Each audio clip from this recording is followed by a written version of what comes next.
Into a Friday edition. It is a weekend update coming your way on Main Street Sports Today, presented by Mid-Tennessee Bone and Joint. I'm Chris Yao, joined as always by Maurice Patton, and a fine Friday it is.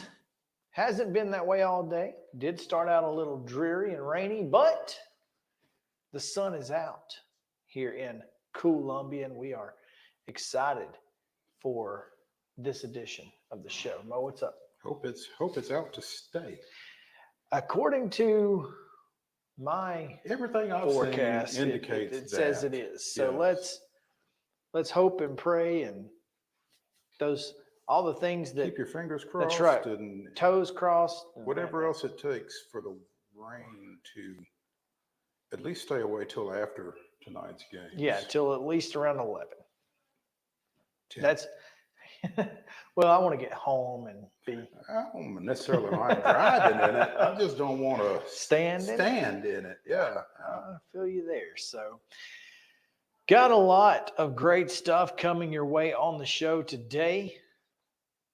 It's Tennessee, South Carolina tomorrow. So, we're going to talk to Christopher Gabriel. He'll join us in just a moment to talk a little bit about that contest. We've also got Vanderbilt, Missouri. It's the Black and Gold Bowl.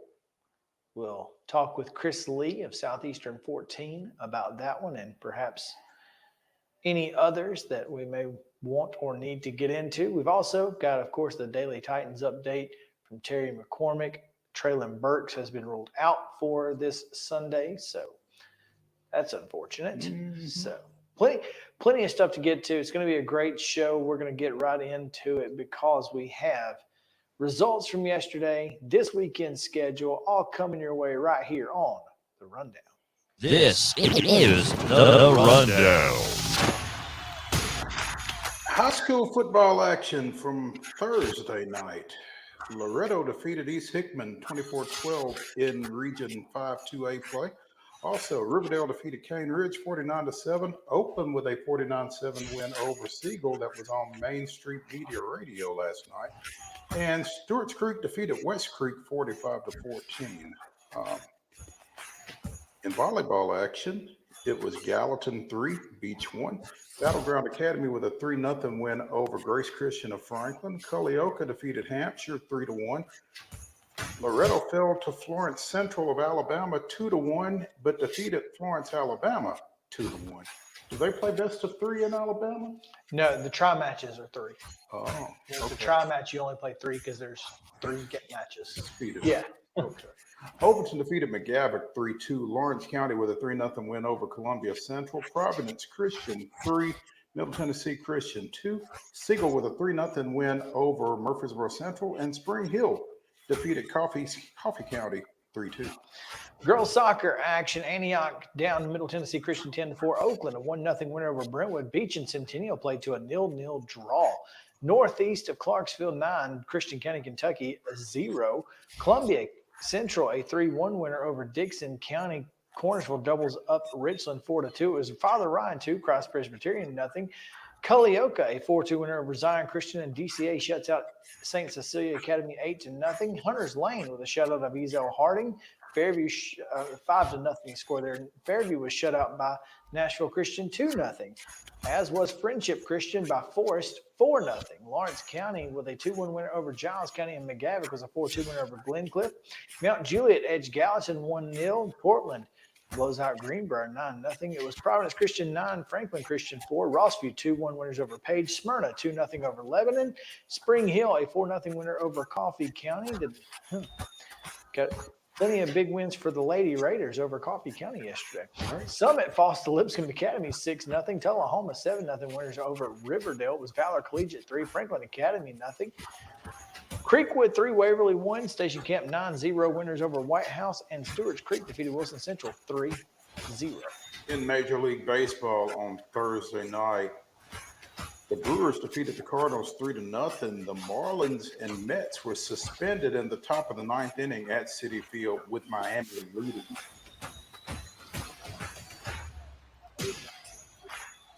How the rest of the postseason shapes up over the weekend. That picture got a little help with the Braves sweeping the Cubs, finishing them off with a 5-3 win last night. Yeah. This week, I really felt a whole lot one way or the other about the Cubs. I was a fan because of WGN. Was past tense. Now, here we are. Yeah. College football action on Thursday night. 100 miles of hate. Western Kentucky 31, Middle Tennessee State 10. Stay cocky. How far down were they? 21-7? 21-7 at the half. Yep. Jacksonville State down 21-7 at the half, comes back, forces overtime, wins in overtime at Sam Houston State 35-28. And in the Battle of the T's, Tulsa defeats Temple 48-26. In the National Football League, there's a new sheriff in town, and their names are the Detroit Lions. Went into Lambeau Field and won 34-20 over Green Bay. And if Mo sounds dejected, it's because the home life is not going to be great if that continues. You know what? she has been surprisingly upbeat because understandable. As I told you, her son and her grandson are both Lions fans. So but it's going to be interesting. As long as they're not talking trash. Stay tuned. She goes up there this weekend. We'll find out. Yeah, we will. We will indeed. We'll see how long those good feelings last. But anyway. No doubt. Football action tonight at 7 o'clock. Antioch at home against Mount Juliet. Pope Prep goes to Battleground Academy. Pure Academy is at Blackman for homecoming for the Blaze. Brentwood Academy welcomes in Clearwater Academy International of Florida. Glencliff is at Centennial. Cheatham County at home against Hickman County. Christian Heritage of Georgia is hosting Innsworth. Clarksville Northwest will be at Clarksville. Northeast is at home against Kenwood. Joe Burns goes to Clay County. Rockville's at Coffee County. Columbia Central at home against Spring Hill, while Columbia Academy also at home against Clarksville Academy. The Kings Academy is at Ezel Harding. Montgomery Central is at Fairview. Father Ryan hosts Father Ryan hosts Memphis University School, not Montgomery University School. Brentwood at Franklin. Davidson Academy is at Franklin Academy. Home last year hosts Nashville Christian. Also, Mount Juliet Christian travels to Grace Christian of Franklin. Green Hill hosts Warren County. Stratford is at Hunters Lane. Overton is at Independence. Zion Christian goes to Lancaster Christian. Wilson Central is at Lebanon. Lewis County hosts Harpeth. Kirkwood goes to Liberty Creek. Lipscomb Academy is hosting Christian Brothers of Missouri, not Memphis. Sycamore is at Maplewood. Creekwood is at Marshall County. Knoxville Catholic goes to Montgomery Bell Academy. McGavick hosts Laverne. Donaldson Christian is at Mount Pleasant. Nolensville taking on visiting Hillsborough. Lawson goes to Page. Whites Creek is at Pearl Cone. Portland hosting Henry County. Providence Christian hosting Friendship Christian. Summit is at Ravenwood. Brighton plays Republic. We don't know where. I do not. Collinwood is at Richland. Rossview is hosting Dixon County. Smyrna hosts East Nashville. South Pittsburgh takes on visiting Middle Tennessee Christian. Hendersonville goes to Springfield. Eagleville is at the Tennessee Heat, wherever that is. Yeah. Lawrence County goes to Tullahoma. Watertown hosting Giles County. Waverly takes on visiting Summertown. Christ Presbyterian Academy goes over to Bell Buckle, taking on the Webb Feet. East Robertson is at Westmoreland. White House hosts Station Camp, and Greenbrier goes to White House Heritage. All of those 7 p.m. local time starts, i.e. South Pittsburgh. South Pittsburgh's on Central Time. That's right, they are. But still, it's 7 p.m. local time, There just you so go. you know. Summertown at Columbia Central at 5 o'clock in volleyball action tonight. Girls soccer this afternoon. Donaldson Christians at home against John Overton at 4:30. At 5 o'clock, Independence Academy is at Hillsborough. White House Heritage welcomes Greenbrier. Webb School, the Webb Feet, are at USN at 5:30. And at 6 o'clock at STEM Academy at Kenwood. Major League Baseball action this weekend. The Marlins are at the Pirates. The Cubs are at the Brewers. The Cardinals welcome the Reds. The Astros go to the Diamondbacks. And the Braves are at home against the Nationals. College football tonight on ESPN at 6 o'clock. It's Louisville and North Carolina State. At 8 o'clock on FS1, you can catch Utah at Oregon State. And on CBS Sports Network, #weekday CUSA, La Tech at Texas El Paso at 8 o'clock tonight. And in Big 12 play, Cincinnati is at BYU in Big 12 play at 9:15 tonight on ESPN. Tell me again what that hashtag was. #weekday CUSA. Weekday. Is Friday a weekday? We're selling Friday as a weekday now? It is when technically their work week doesn't end until the end of the day. It's not the weekend until it's the end of the day. And for us, that's what, about 1 p.m. or 1 a.m. tomorrow? Yeah. Saturday, college football, 3 o'clock, SEC Network, Missouri at Vanderbilt. 6:30, also on the SEC Network, South Carolina is at Tennessee. At 1 o'clock on ESPN Plus, you can see Austin Peay at Lindenwood. At 6 o'clock on ESPN Plus, UT Martin takes on visiting Tennessee State. And at 6, Campbellsville is at Cumberland. NFL action of local interest, 12 o'clock Sunday. Interest. Local. Cincinnati at Nissan Stadium against the Titans. Again, that's a 12 o'clock kick on Fox. NBA semifinal action tonight. You've got a doubleheader at 6:30 on ESPN2. It's the New York Liberty at the Connecticut Sun. That's game 3, followed by the Las Vegas Aces at the Dallas Wings at 8:30 on the Deuce. That's also game 3. Game 4 of both those series are scheduled for Sunday. At 2 o'clock, it's the Liberty at the Sun on ABC. And at 8 o'clock, if necessary, because the Aces lead this series 2-0 going into tonight, they would be at Dallas for game 4. On the pitch, Seattle is at Geodis Park against the Nashville Soccer Club. That's a Saturday, 7:30 p.m. first touch. And that is your rundown.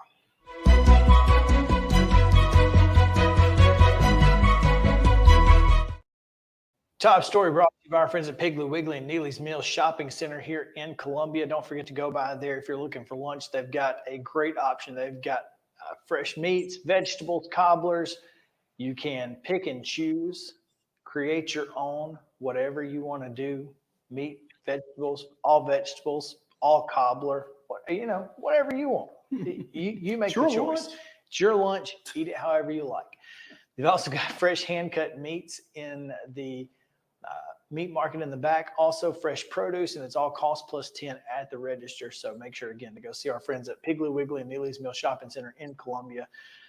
Mo, it's not the Monday Mirror, but we've got a little reaction, as we mentioned in that opening of the rundown. Tough night for Middle Tennessee State last night. Just they couldn't finish. Had a lot of really good drives, made some great plays on defense at times, and yet they just couldn't put it all together at one point. And Western Kentucky takes the win over MTSU 31-10. You could look at that score. I don't think the game was nearly as lopsided as the score indicates. I'll take your word for it. I did not see a snap, and I'm pretty glad I didn't. And you didn't watch the replay. No, again, Middle had a lot of opportunities. Mm-hmm. And unfortunately could not convert on said opportunities. And it wasn't necessarily turnovers or anything of the sort. It was Just simply couldn't sustain drives. It was simply they just had no answer for Western's ability to, one, affect the quarterback. And when you can't run the ball, that also Well, it creates a lot of problems. It does. It makes you one-sided. And two, when you can't run the ball, then you probably can't protect the passer either. And that was the issue. I mean, Frank Peasant ran for 76 yards on 14 carries and a touchdown, but as a team, it was 121 yards on 28 carries for the Blue Raiders. And they're not supposed to throw it 45 times a game. Western wants to throw it 50 times a game. Right. And they were successful doing so. Nick Vattiato is not built to throw the ball 45 times. And of course, once you get down, 23-3 at halftime, you kind of have to. And and when you have to throw it and you struggle to throw it, that's a bad combination. That's right. I mean, it was 10-0. And Middle forces a 3-and-out, gets the ball and makes, when I tell you that Vattiato had a beautiful pass to Elijah Metcalf, 40 yards down the line to the 4-yard line, and couldn't put it in. Had it at the 4. Had a chance to cut the lead to 10-7, and instead had to settle for a field goal. Western comes right back, goes 75 yards on 13 plays, puts it in the end zone, touchdown 17-3. Next thing you know, a fumble sets up another touchdown for Western just before the half with 23 seconds to go. They score, and that was it. Now, Middle did come out, first drive of the second half. They go 75 yards on 15 plays for a touchdown, but that was the end of the offense for Middle. Tough night. Moves them to 1-4 on the season. Mm-hmm. And of course, you have to remember that 2 of those 4 are top 25 teams. That's Alabama and Missouri. Mm-hmm. But obviously reeling and not feeling great about the start to Conference USA play. No, you're not feeling great about the start to Conference USA play, among other things, because, I mean, I saw a couple of reactions from a couple of diehard, longtime MTSU fans to this loss. I mean, I can tell you, we don't like losing to Western Kentucky. We certainly don't like losing to them by 3 touchdowns, and regardless of it being closer than the score would dictate, the score is what's there. And there are no moral victories in their eyes. No, there's certainly no moral victories in this series. And Who was it that said you are what your record says you are? And I get that Alabama and Missouri were the two games to open the season, and realistically, you knew that you were playing uphill in those two games. But you felt like you could compete with Colorado State. Yeah. Western Kentucky is a conference game, and one of your biggest rivals. That's not a game that you want to lose by 3 touchdowns. I don't care where it is. I don't care what the situation is. And as was pointed out somewhere, and I've really tried to stay away from this subject for a couple of years. Rick Stockstill has averaged 6 wins over his career at Middle Tennessee State. Now, somebody's got to decide if 6 wins a year is sufficient or not. Well, I mean, you have to put one thing into perspective. At least 2 of those typically are Power 5 teams, right? Now, he's been known to win a couple of those Power 5 games, and that's certainly extended his lifespan as the head coach. But, I will tell you that there is a large number of MTSU football fans that would trade a Power 5 win for a conference championship. If not all of them. So. And what, 3-4 years ago, they were in the conference championship game, hosted it, lost, but hosted it. I mean, you felt, that one hurt. And I think that went a long way. After you had just won the same matchup the previous week. Yep. You had just beaten them on the road. Mm-hmm. And then you got them at your place. And yeah, that being said, Bill Clark has outcoached a lot of people in his career, and giving him an entire game to game plan around is for him to go back and kind of do an autopsy on for what 6 we days did wrong and try to fix it in a week against the same team. Yeah. It's always did the same thing. It's always easier to be the losing team the first time. Yeah. It really is. But still, all that said, here's the bad thing. It doesn't get any easier because Jacksonville State held Sam Houston to 136 yards on 55 carries for an average of 2.5 yards a carry last night. And Logan Smothers, in the first 58 minutes and 49 seconds of regulation, had 98 passing yards. In the last 111 and overtime, he had 99. So, great win by Jacksonville State. They will be at Middle, as will we, on Wednesday of next week. Looking forward to that. It's going to be a lot of fun to be over. And we will be at Middle as part of the Main Street Sports Today Road Show, powered or fueled by Fast Stop Markets. There we go. So, should be a interesting week. Here's the good thing, Mo. It's only 3 days. We don't have 5 days of trash talk. We only have 3. That's the good thing. Yeah, but then I got to listen to you for another week. Nah, I promise that after we win, I won't talk. I'm just kidding. I don't know that we're going to win.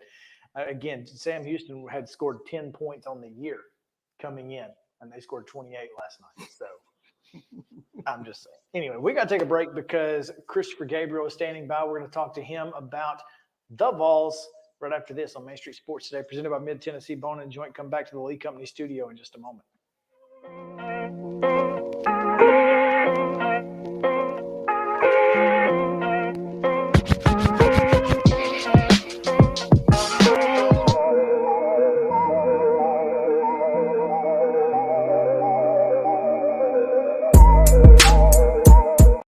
Mid-Tennessee Bone and Joint treats your orthopedic injuries and existing conditions. Our trained physicians will get you back in the game faster. Contact us at 931-381-2663 or www.mtbj.net.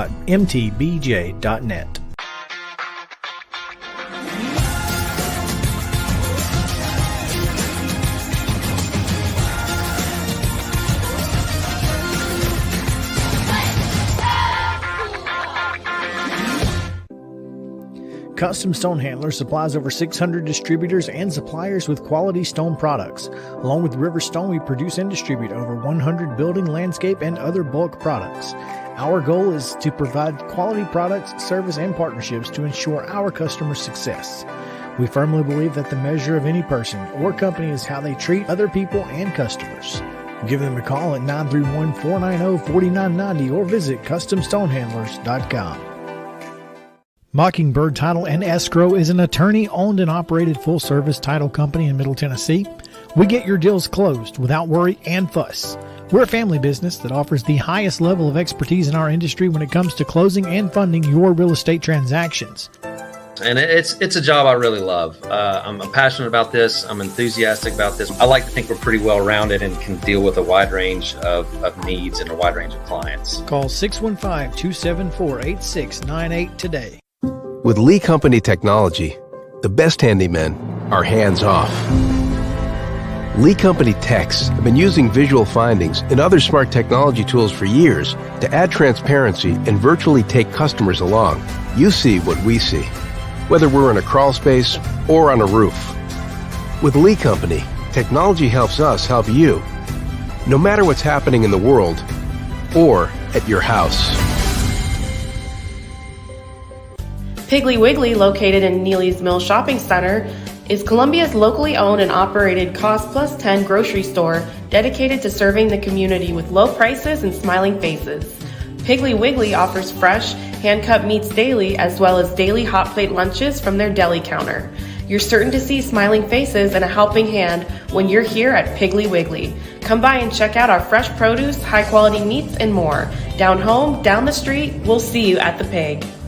Mid-Tennessee Bone & Joint has been the official sports medicine provider for Murray County Schools for more than 40 years. We specialize in orthopedic service, and our Ortho Quick Walk-In Clinic lets you bypass the ER. Visit us online at www.mtbj.net.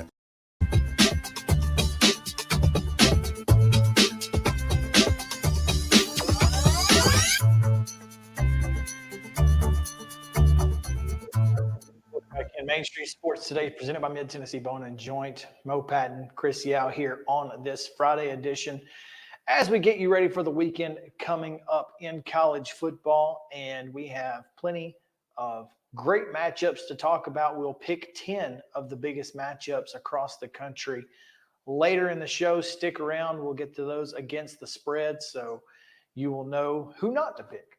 That's the most important thing. Is whatever we say, do the opposite, get rich. That's the step. But first, we're going to talk a little bit about games that matter here to us in this state. And we start with the VOLS, but we go out west. Christopher Gabriel joining us. What's up, CG? Hey, gentlemen, it's good to see you. And I see the big A there for the Braves, another big season for the Braves. I just want to remind you, as always, that I am a White Sox fan, and my season is over sometime mid-May. But I'm trying to think positively here because the White Sox going into this final weekend against the Padres, 61-98. And a couple of years ago, I'm going to say we, because it's a team effort in Chicago, we were looking at 100 losses, and on the last game of the year, they deprived us of that joy. And the White Sox won. We held at 99 losses. So the Sox need to lose 2 out of 3 this weekend so that we can have a parade and hang a banner. I'm not sure it's going to happen, but congratulations to your Braves. What a great franchise. They do things the right way. Great fan base around the country. And I think they're going to do tremendous in the postseason. You might be the only one with a Chicago allegiance that feels like the Braves do things the right way, Christopher, in light of the momentary pause to appreciate Ronald Acuna's 40-70 a couple of nights ago that apparently is the reason the Cubs are going to miss the postseason. It took less time for the game I to tweeted end. about that, and I knew Go ahead. Yeah, for a significant milestone. They did it when Ricky Henderson broke Lou Brock. They did it for LeBron breaking Kareem Abdul-Jabbar. They've done it in I can't think of hockey when they've done it, but this was no big thing. first of all, a great player, a class player, one of the great young faces of Major League Baseball, Ronald Acuna Jr., breaks this record. Give him his moment. And I saw Cubs fans, and I, in all seriousness, I say this without any kind of lean against the Cubs because I am a White Sox fan, but I grew up a mile and a half from Wrigley. I saw Cubs fans coming out with their vitriol. And really? Something like this happens and you can't give him his moment? That's just nonsense. Give the man his moment, give him his due, and then we all move on. I mean, in 20 years as a Cubs fan, are you really going to be thinking, at that night with Acuna, that just set me off until Christmas? Come on. Well, and here's what's so crazy is all of the other multiples of 10 were done on the road.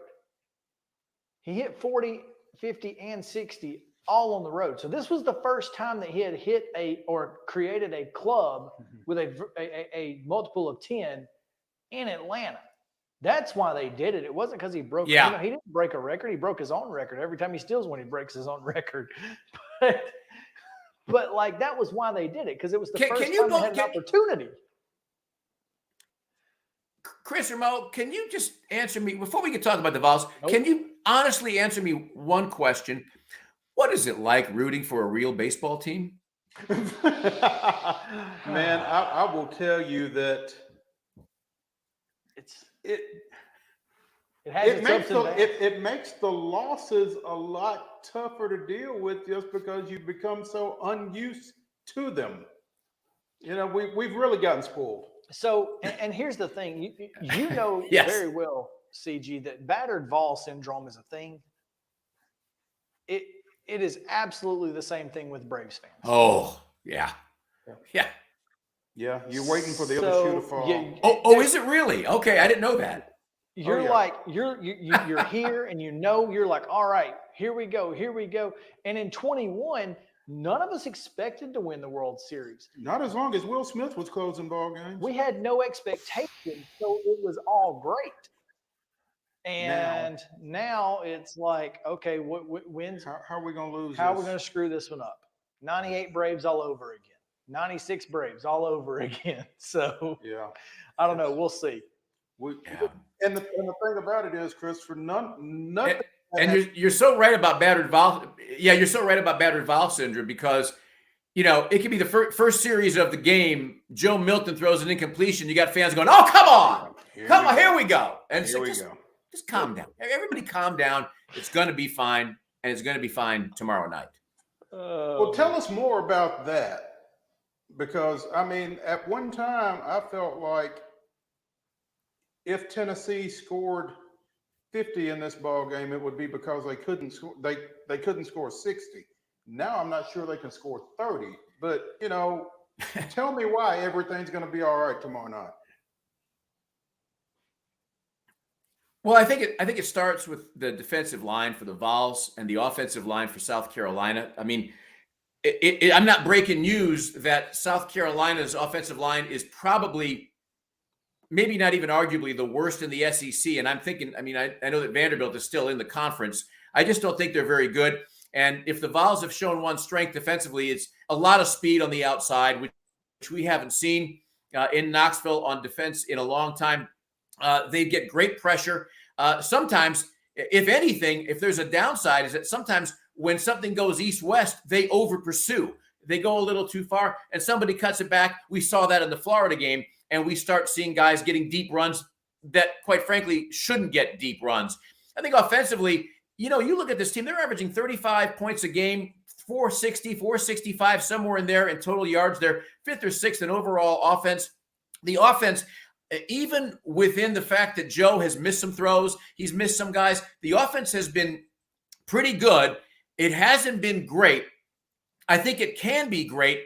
And if there's a weekend that we're going to see this offense have a chance to be great finally, I think it's going to be tomorrow night. And I know that the players and Josh Heupel and his staff have done a great job publicly of saying revenge is not a factor here. We haven't wanted the guys to talk about revenge. Can we talk? They have not forgotten the 63 points. They have not forgotten getting embarrassed on that field in Columbia. It was an awful night for such a great young man in Hendon Hooker, who was the leading Heisman candidate, 1 and 2. He was, whether he would have won it or not, he would have been in New York. He should have been in New York. But there isn't a play. We've all played sports. Nobody in orange, or in this weekend, black, nobody has forgotten that miserable night in Columbia. The fans, the 101-915 that are going to be in there, have not forgotten. I think guys are going to get off their blocks a little bit more. I think guys are going to hit the hole on offense a little bit more. I think Joe's going to be keyed up. If anything, we might see an overthrow on a screen pass that goes into the 5th row. I mean, Joe's going to be keyed up, but I just feel like they've been getting closer and closer and closer. And, a couple of guys who are much better authorities than I ever could be. I listened to the podcast a couple of times with Jay Graham and Aaron Hayden, a couple of guys that know a little bit about football. I had a VOLS fan tell me they don't really know what they're talking about because they're from a different era. Okay, go home and have some more orange juice. They said when you watch this offense, they're this close. They really are this close. And those are guys that are not going to sugarcoat something. They're VOLS, they're VFLs. But when you listen to them break it down, they'll say, just a little off. Timing's a little bit off. And I think that's been the case. One thing that I want to see, fellas, Dante Thornton, we talked about him in the summer before the year started. This is a young man who was an absolute weapon at Oregon, and he still is a weapon. I don't feel like they have gotten him involved enough. I expect to see him involved a great deal tomorrow night. I think there's going to be a lot of people who we haven't seen who are going to be involved. It's kind of surprising Saturday. that they've not managed to get Thornton involved. I mean, but is it just a lack of chemistry between Milton and the receivers? Because we talked about this going into and after the Orange Bowl, Christopher, that the guys that Milton was throwing to in the Orange Bowl, with Hyatt skipping it, with Tillman not being in the game, he was throwing to the guys in that game that he threw to in practice. He hadn't thrown a lot to Brew McCoy, hadn't thrown a whole lot to Squirrel White, probably more him than anybody. But is that the issue, that those guys just aren't necessarily syncing up yet?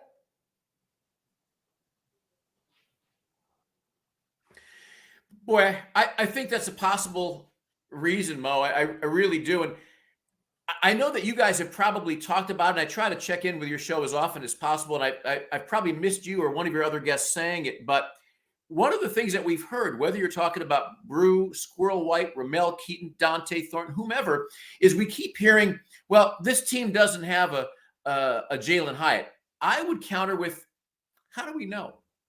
How do we know? Because we keep doing the screens behind the line, an occasional across the middle, and then we'll dump one deep to see how it goes. I think that this offense needs to find who that playmaker is. And the only way you're going to find that playmaker, Mo and Chris, is to go out of your way to get in sync with one or more of those guys and start throwing it up and letting these guys make plays. Dante Thornton was a playmaker and a game breaker for Oregon last year. I mean, that's what he did. Brew McCoy eats guys for lunch when you get him the ball in space. Squirrel White, Ramel Keaton. I mean, Ramel can make, you put a ball anywhere near him and he's going to make the catch, except for a couple that he's dropped this year. But you know what I'm saying? This team has guys who can make plays. And I think you make a good point, Mo, that they haven't quite been in sync yet. But I feel like, I mean, we're coming up on game 5 here, and I just don't feel like we've gone past page 2 in the playbook. I want to see more. I think that we've maybe underestimated what the loss of Alex Golesh was. And I know VOLS fans on Twitter or X or whatever the hell we're going to call it, Twitter X Twitter, will say, well, Josh Heupel's calling the plays. Okay, fair enough. But he's got an offensive coordinator, and they're talking amongst themselves. They're talking all week. They're talking game plan. They have a strategy. They're scripting the first 15, 20 plays. Something has been a little amiss. I am really expecting, and admittedly, I'm a glass half full guy, but as objective as I can be, I am really expecting to see the timing, the crispness, and the ferocity of this team come out in full bore tomorrow night, because that place is going to be lit. And one more thing, I don't know how you guys feel about this. I know that we all know that Josh Heupel loves, if he wins the toss, to defer. if we win the toss, I would love to see them take the darn ball. Take the ball, shove it down their throats, get a lead, and then get the defense on the field. And that place is going to be at 125 or more in decibels. Well, one of the reasons that we've not seen the offense expand to this point, and to your point about Ramel Keaton, more often than not, he's going to make the tough catch. Probably more often than he will make the easy catch. He dives for a lot of footballs, and he typically comes up with it when he does. But one of the things that's been an issue is that Cooper Mays hasn't played. Cooper Mays is most likely going to play, and that is a huge, huge difference maker when you're talking about the offensive line and the time that Joe Milton is going to have in the pocket. That's why this game is probably the most important game of his career.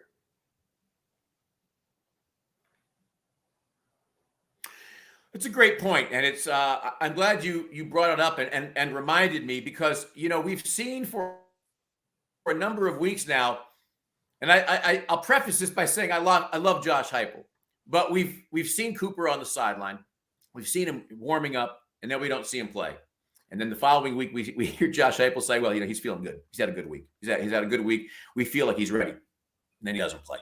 And at this point, I'm wondering, is he going to play, or is he going to be serving pot stickers in the luxury suites? I mean, what are we talking about here? Is he going to be out there? And yeah, you're absolutely right. The importance of Cooper Mays, similar to Peely on the defensive side, that he hasn't been out there. You have a guy that is essentially dictating and reminding everybody exactly what's going on. He is the anchor of that offensive line. I mean, will he be a game changer? No, but he'll be close to it when they're on offense. It's a great point. And I think that is one of the reasons, fellas, why I do think with Cooper out there, and I mean, bearing on how his conditioning is, how much he's been doing week to week on the practice field and in the practice facility, however his conditioning is, however long he can go, and we hope it's a lot, I think we're going to see a difference in timing. I think we're going to see a little bit more the A gap opening up. I still wonder, do we have another running play besides the delayed handoff between the tackles? When that play is successful, it's great, because Tennessee has the kinds of guys that can just obliterate the rest of the defense. But when it's not successful, it's dreadful. It's absolutely awful. And I keep wondering, when are we going to see some misdirection? When are we going to see some east-west where we see guys like Dylan Sampson and Squirrel White allowed to use their speed and really keep defenses off base? And I think, Chris, to your point, I think a guy like Cooper Mays is a key to that.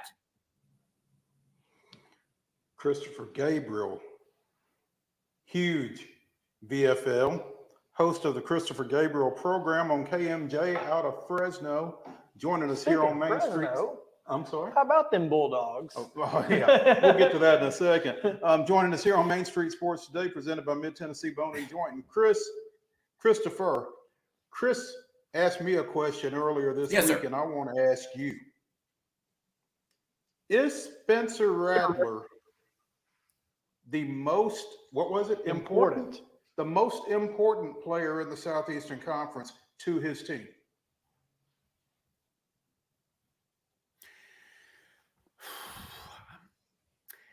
I think he's one of them. I don't think he's the most important player to his team. That's a great question. I think he's top three. I would say I think he's top three. There's no doubt, because if he's not there, they're in big trouble. Who between him and, say, Joe Milton, which team has more difficulty without their starter? I think it's probably Spencer Rattler. So maybe he is. I think Joe Milton is right there, though, in terms of one of the two or three most important guys to their team. Because if Joe is going, there aren't many teams in this country that are going to stop this offense. So he's right there. I don't know if he's the most, but I'm going to say he's top three, fellas. I'd probably agree with that completely. It is. We've seen it. When you get, it's kind of like good Bo, bad Bo. When you get good Spencer, South Carolina's hard to beat. When you get bad Spencer, they are dreadful. And so I'll be really curious to see who we get under the lights in Neyland Stadium, dark mode uniforms. It's going to be insanity. And I don't think that South Carolina has been in an environment like what they're going to see on Saturday. If I can address that point, it's funny. Fans are funny, right? Fans have all their ideas. Well, the freshman player on South Carolina, we're not worried. We're going to be fine. Spencer Rattler, we know it's going to be loud, but yeah, you don't know. You don't know. Neyland Loud is a little bit different.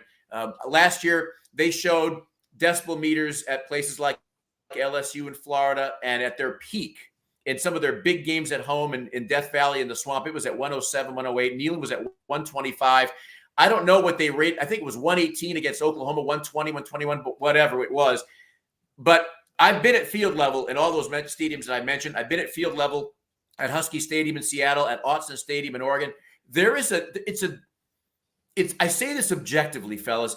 It's a different sound at Neyland. In some places, it sounds like you're in a metal footlocker. In Neyland, when you're at field level, it is downright thunderous, borderline scary. So when players, and I've spoken to a number of players over the years who have played there, who have said the same thing to me. They've said, we knew it was going to be loud. We had no idea it was going to be like that. There's a writer who's a very good friend of mine. His name is Ryan Aber. He's been covering Oklahoma for years. He writes for the Oklahoman, covers all sports for them. He's a very good friend. And he has said to me, Christopher, I've covered games coast to coast. To this day, I've never been anywhere that was like Neyland. He said, I was in the press box. He left the press box just to feel what it was like. And he said, days later, I could still sort of have the sense memory of what it felt like in my ears. So with all due respect to Mr. Rattler and all of his teammates, they can say they know what it's like, but pardon my English, it ain't what they're thinking it's like until they get in there and feel that noise, because they won't just hear it. They will feel that noise.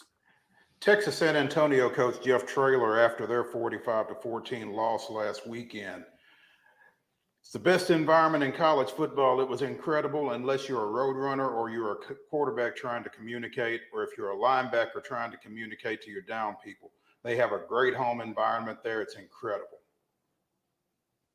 So that's a guy who just came out of and I mean, he's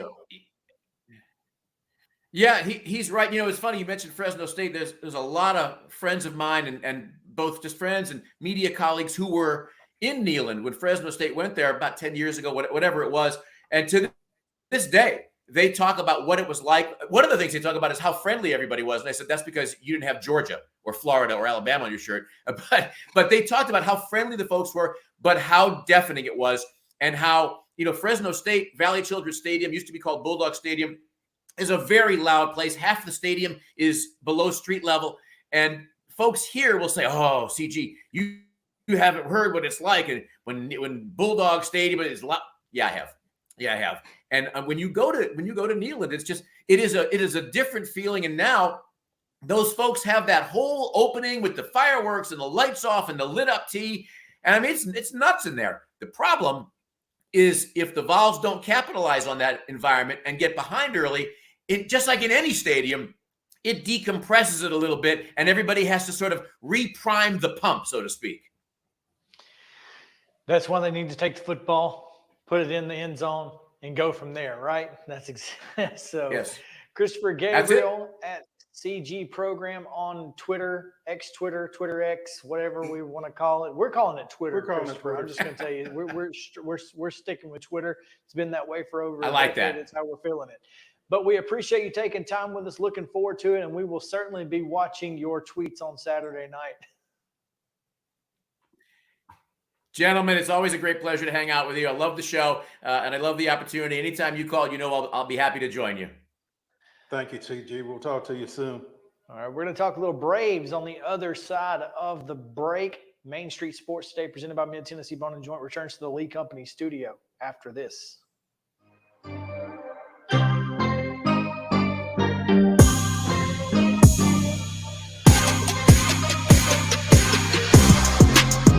Mid-Tennessee Bone & Joint treats your orthopedic injuries and existing conditions. Our trained physicians will get you back in the game faster. Contact us at 931-381-2663 or www.mtbj.net. With Lee Company technology, the best handymen are hands-off. Lee Company techs have been using visual findings and other smart technology tools for years to add transparency and virtually take customers along.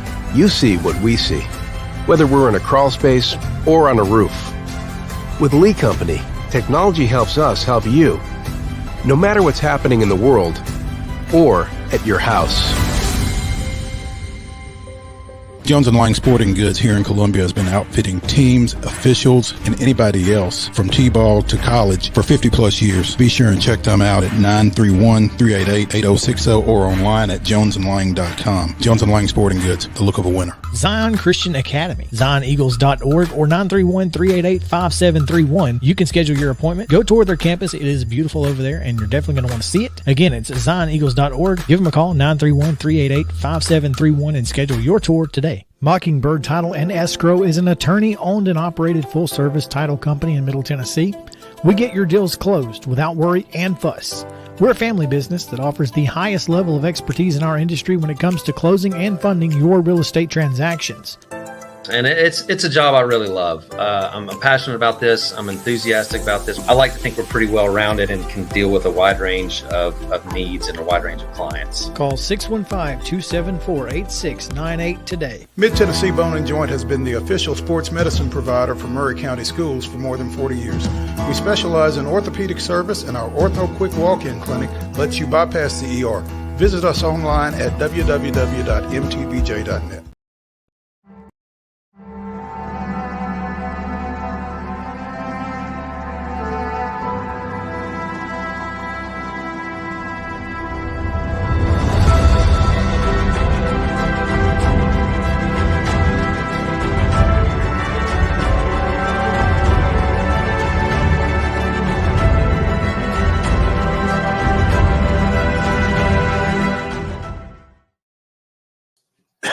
Excuse me.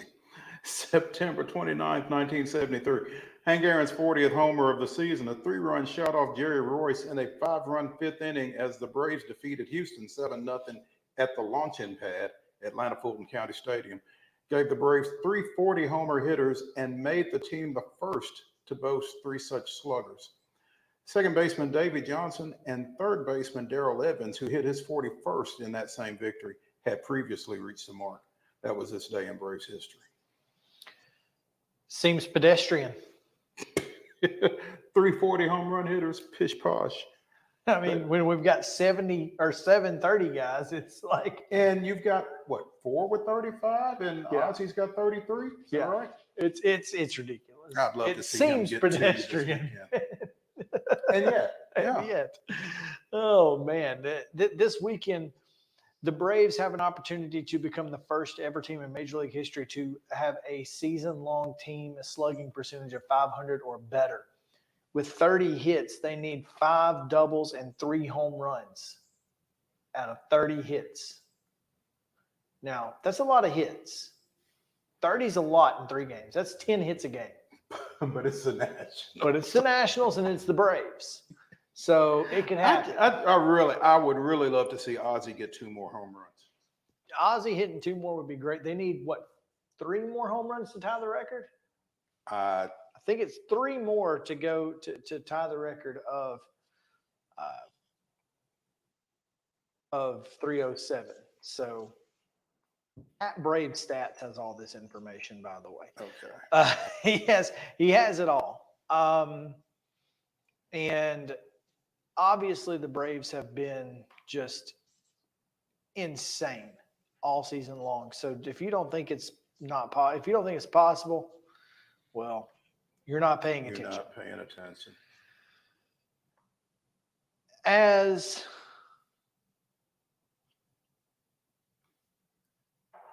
things go, the Braves obviously swept the Cubs. They look forward to the Nationals. And Mark Bowman says that they're going to pitch Alex Winans today. They'll throw Alan Winans. I'm sorry, Alan Winans today. They will then play with Spencer Strider on Saturday, leaving Strider with a couple extra days rest to potentially be the game one starter. As I said, guy on Twitter who argued with me. How dare somebody argue with you? I was assuming he was Brian Snicker. He was claiming it as fact. Well, I mean, that Max Fried was going to start, but Well, you've got Max Fried who has a blister. He didn't recognize that you were omnipotent, Chris. I mean, I thought this was obvious to everyone. Clearly, I was wrong. I feel like that this is a major series, despite all the things they don't need to do. Unfortunately, you've got a week off. You can bring fans in, and they're going and they are. The Braves are hosting open workouts as the playoffs ramp up. Makes it sound like they're hosting tryouts for the team. But no, you can't try out for the team. What you can do is probably they'll let you throw. What you can do is show up and watch the team with I guess simulate games. Do simulated games between I guess it's on Wednesday, Thursday, and Friday, or Tuesday, Wednesday, Thursday. I think it's Tuesday. Third, Wednesday. fourth, and fifth. Okay, so Wednesday, Thursday, Friday. No, Tuesday, Wednesday, Thursday. Third, fourth, okay. and fifth. And so you can go, enjoy, watch us play. Is that free admission? And I'd like to think it is, but I mean, at the same time. Gates open, free in all Braves owned parking lots. Parking is free. And I think you have to.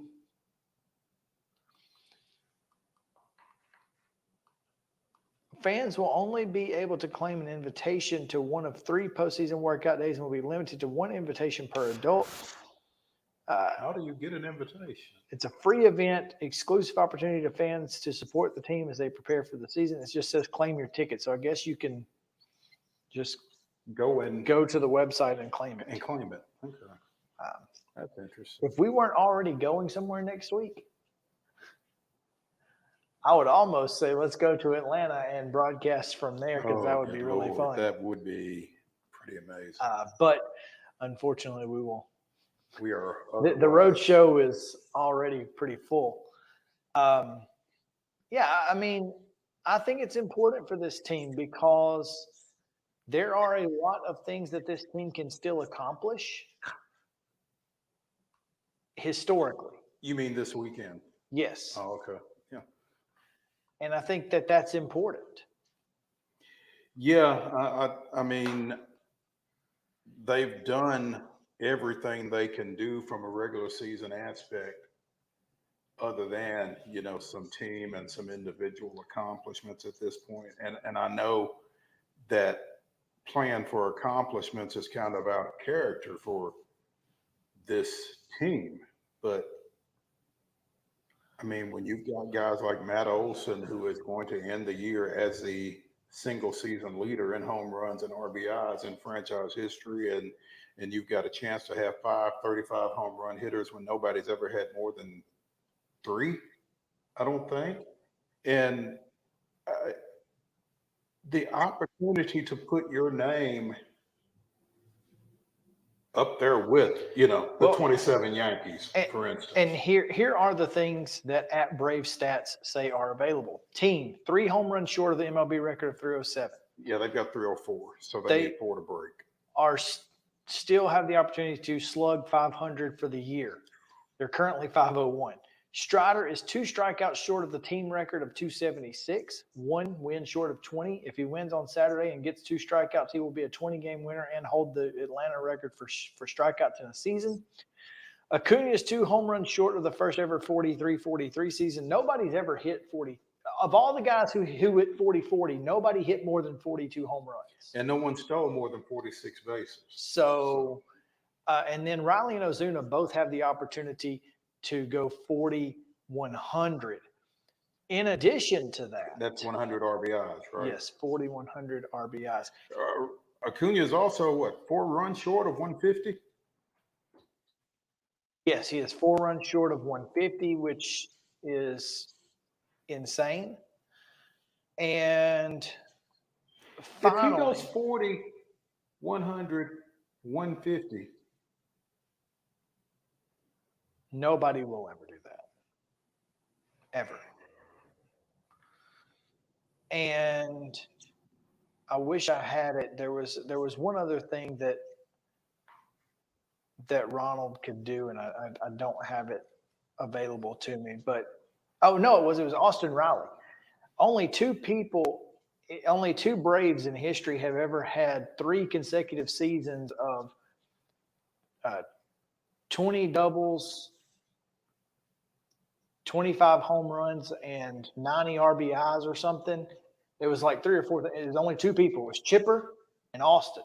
Now think of all the people that leaves off the list. So, yeah, I mean, just absolute insanity what this team has done, and it's been a pleasure to watch, and hopefully we'll get to watch them all the way through the month of October. you know, I know we're up against a break, but we were talking about an article that I was reading from yesterday from The Athletic by Brittany Giroli. She's talking to Alex Rodriguez about Ronald Acuna Jr. And she closes with a comment from A-Rod. It's interesting to look at the Braves organization over the last 50 years. You look at Dale Murphy, he passed the baton to Chipper Jones, and Freeman took it, and now Acuna. To have 4 players in the last 40 to 50 years to be the face of that organization just creates tremendous stability for that fan base. Acuna can be that guy, not just for the Braves, but one of the faces of MLB.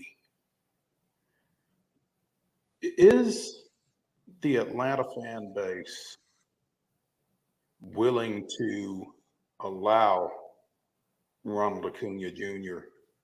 to be the face of the Atlanta Braves? I think he already is. I mean, based on the people that I interact with, I think him being in the MVP race and all of Braves country having to have his back against this Mookie Betts, push out of LA. I think that this has solidified him as the face. And here's the thing. Matt Olson and Austin Riley both could be, if not for the generational talent that we have in Ronald Acuna Jr. And I think that's something that people don't recognize. This article also mentions no previous member of the 40-40 club ever did it more than one. Well, Acuna's 25.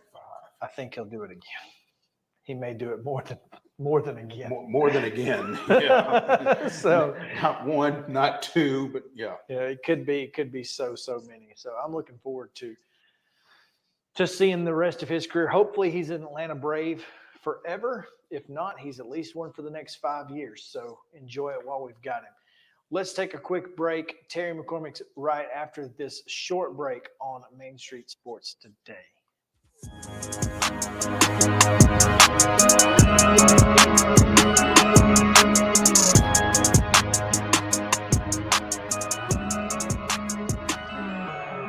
He shoots and he scores!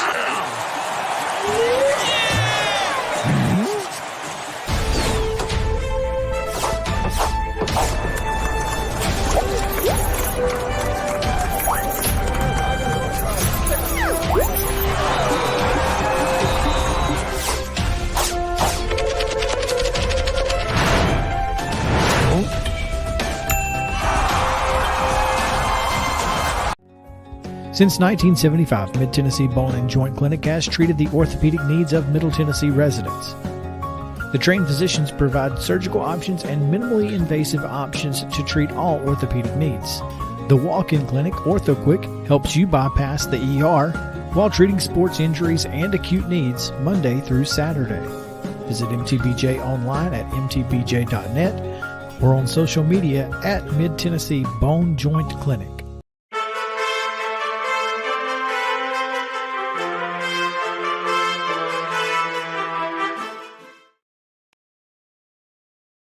me. Daily Titans update with Terry McCormick, powered by Zen Sports. Terry, how are you? I'm doing good, guys. And it is your Titan Insider Daily Report, and it's powered by Zen Sports, which is changing the bonus game for the better. We've got some news on the field, and we've got some news off the field regarding the Titans. First, on the field, Titans are going to have 4 players that they have declared out for Sunday's game.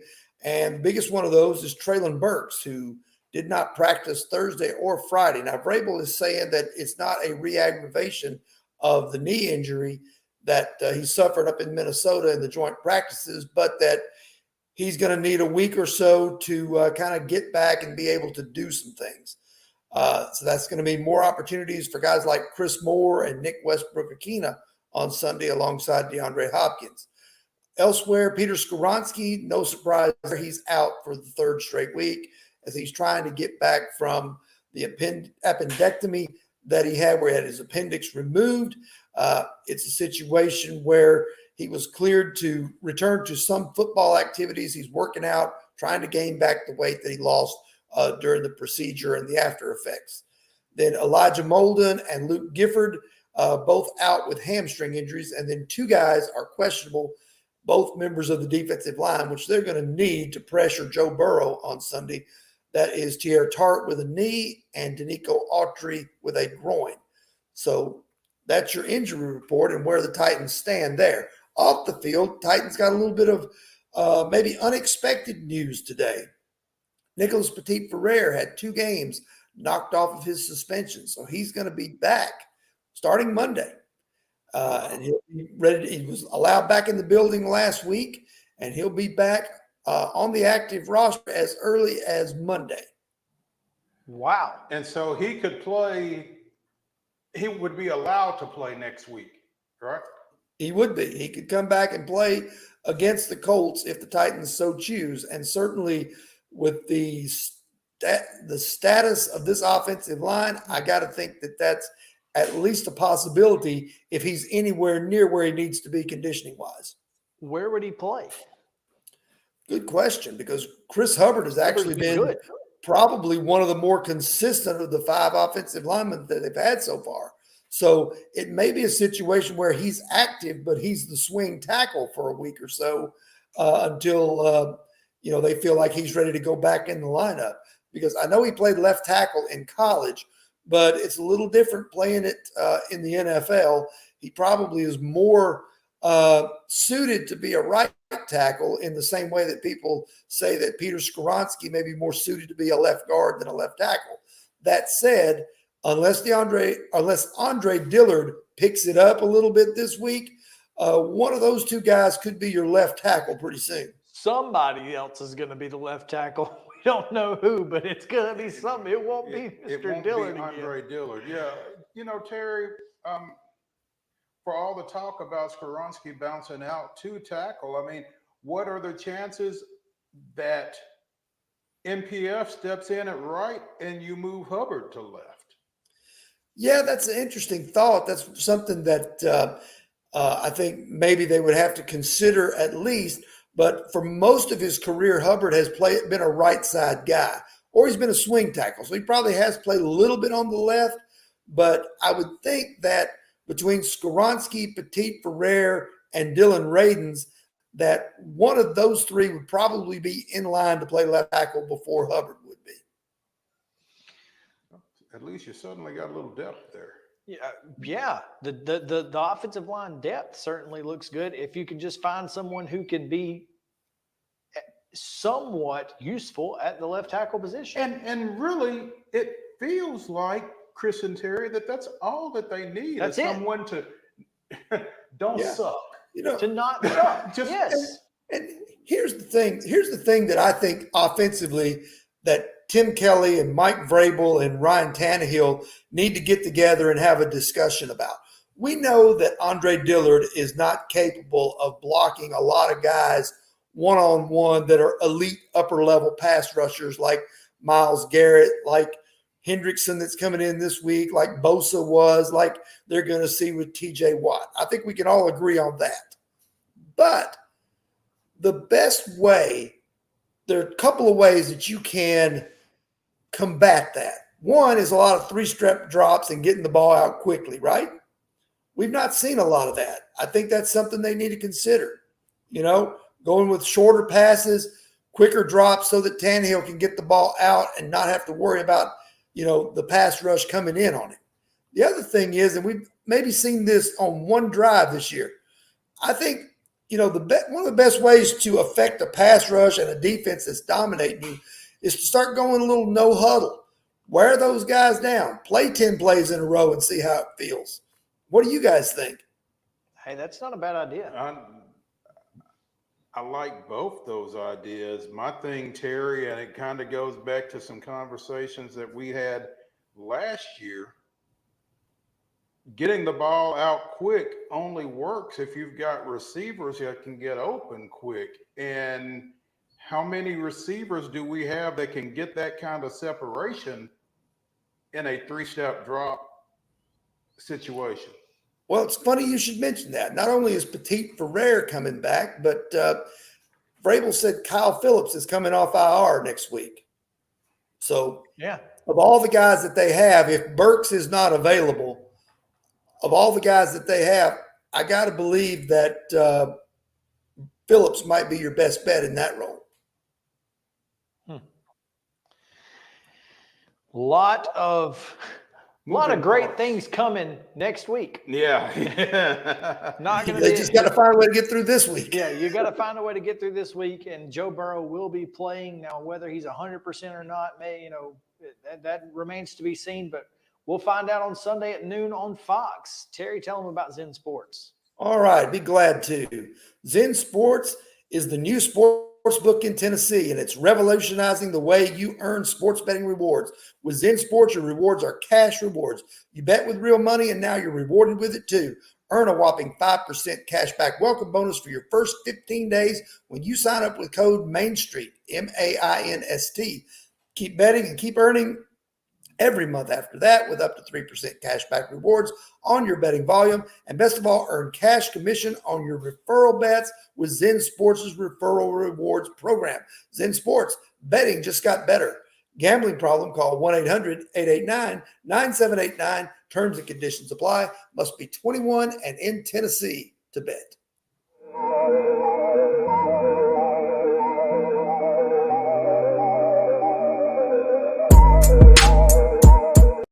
I'm serious right now. They have a dragon here. I saw it. But no, they don't. There's no such thing as dragons. I swear, I saw it. It had huge claws. Get out of here.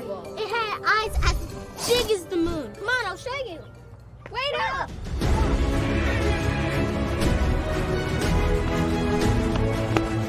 Do you hear that? We're almost there. Whoa! I told you so. That is a dragon. This is Chris Yao with Main Street Sports Today. Every show, Mo Patton and I welcome friends from all across the sports landscape, from high school coaches and reporters to national, college, and pro sports personalities. You never know who might stop by for a chat. AP Tennessee Sports Editor, three-time Tennessee Sports Writer of the Year 2020 TSWA Hall of Famer. She covers the Titans, the Predators, the Grizzlies, college football, and hoops. Please make welcome Teresa Walker. Former University of Tennessee, former Team USA Olympian, ex-Cy Young Award winner, R.A. Dickey. R.A., did I miss anything? Man, that was sweet. Yeah, I need to listen to that before I go to bed every night. That was nice. Has 5 sports Emmys. That's not bad for the other guy in Wham, Ryan McGee. Other guy in Wham married the best looking girl, Bananarama, so other guy in Wham had a pretty good life. From preps to pros, we're taking on the sports topics you care about. Tune in across Main Street Media social platforms at 2 p.m. or on demand on your podcast distribution platform of choice.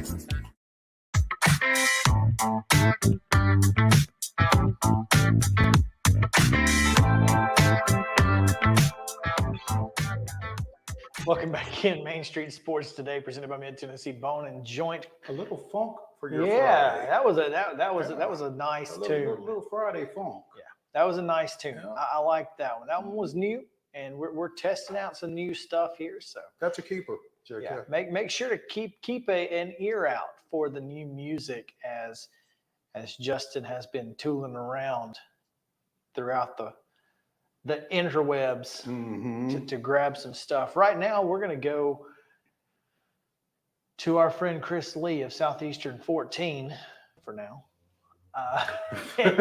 14/16. Yeah. 14 for now. We're looking for the new gear. It's coming, I'm sure.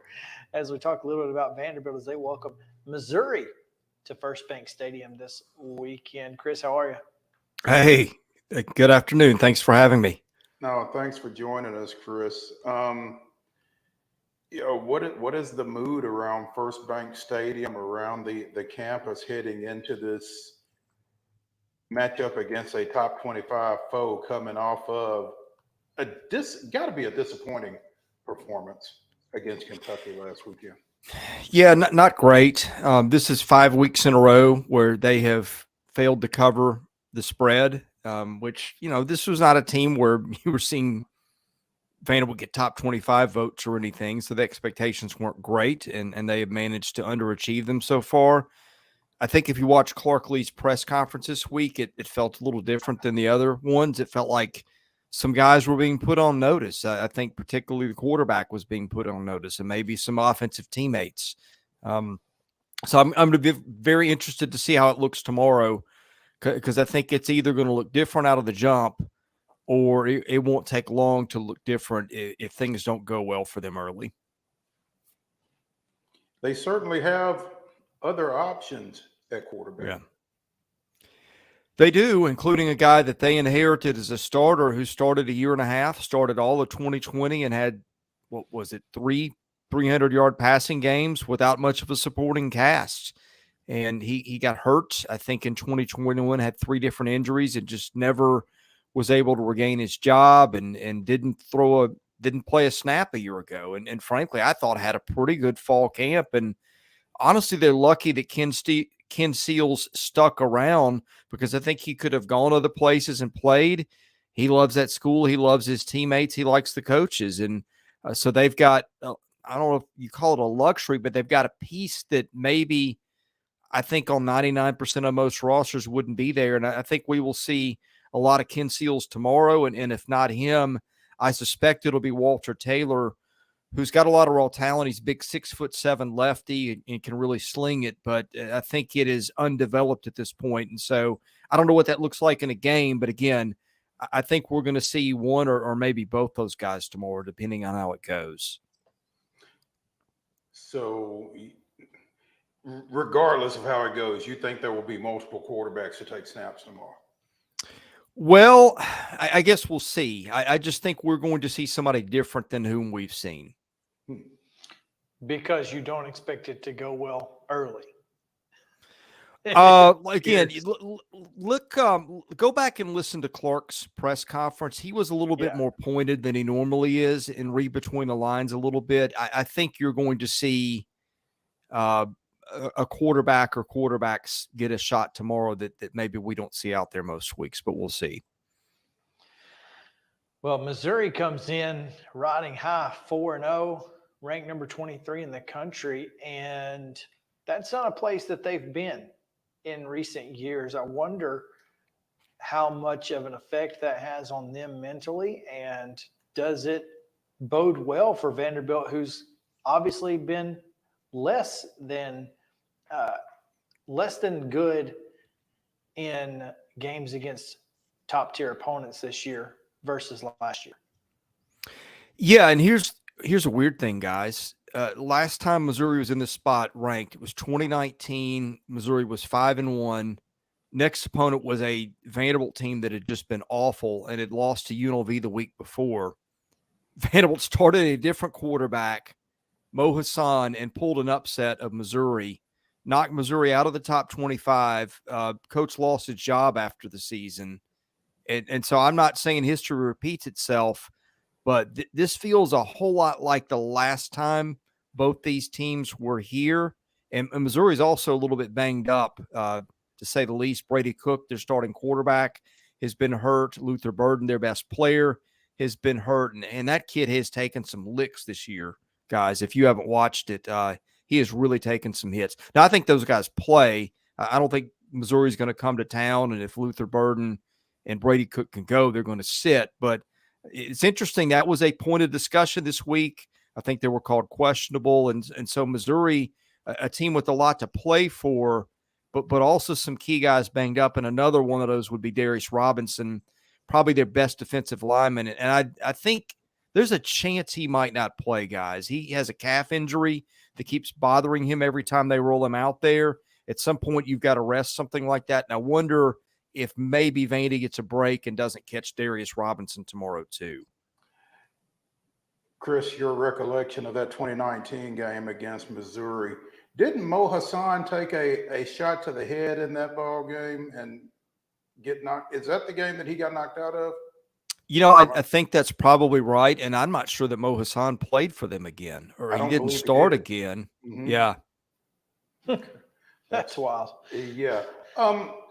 You talk about the defensive lineman not playing for Missouri, Chris, and Vanderbilt possibly catching a break there. It sounds like it might be a much needed break because one of the things that has been an issue for Vanderbilt has been running the football. Yeah, well, there's a lot of things that have been an issue, and that's been one of them. I don't think that they are that talented at the running back position. Their offensive line has been bad. I think they can play better than they have, but I don't think it's, even if it clicks on all cylinders, it's not an elite backfield by any stretch. I think they miss Ray Davis, who was playing on the other sideline this year. But look, I think that Vanderbilt's bread is going to be buttered in the passing game. They've got three really good receivers in Shepard, McGowan, and London Humphreys. But the problem is they're not getting them the ball. It was going in the hands of Kentucky defensive backs last week and or just not being completed, period. I think at one point A.J. Swan was 10 of 30 and ended up having 3 picks in that game. I think that was close to the final stat line. So I do think they have some things that they can use against Missouri and use against a lot of other teams, to be honest. But when your quarterback and offensive line play have been that deficient, it hasn't always looked pretty. On the other side of the ball, a guy who made a lot of plays as a running back in college or in high school has certainly been the key to the Vanderbilt defense. C.J. Taylor leads the team in tackles, 3 sacks on the year, a couple pass deflection, couple forced fumbles. He's been everywhere. And if they can get, big play out of him leading the defense, that's huge.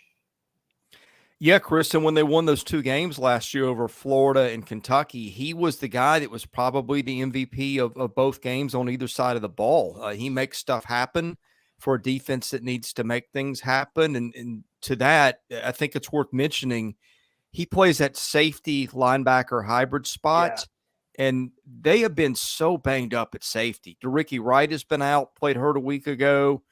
Jalen Mahoney has been hurt.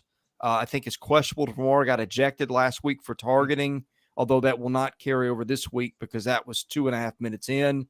They had Savion Riley, who's technically a backup, but I think he's probably top 10 on the teams in reps because he comes in a lot. He was out last week. So Vanderbilt had basically 3 starting safeties out a week ago and a key backup. And so Taylor's kind of in that mix of defensive backs too. And I think Taylor can make some plays, but I think it would also help him just to have the return of some healthy teammates around him too. Well, and that's the thing, because as you mentioned, potentially could be without one receiver. They're definitely Missouri without Mekhi Miller, who has been ruled out. Yeah. So if Miller and Burden aren't able to go, Brady Cook's options just got a lot worse. And the defensive secondary could look really good. Yeah, I mean, look, Vanderbilt's capable of making anybody look good with the way it's played at times. But I think that I felt like one thing that kind of got lost in last week with the ugliness of the turnovers and getting down quickly is that amidst losing 3 or 4 key defenders on that side of the ball, I thought the defense played better.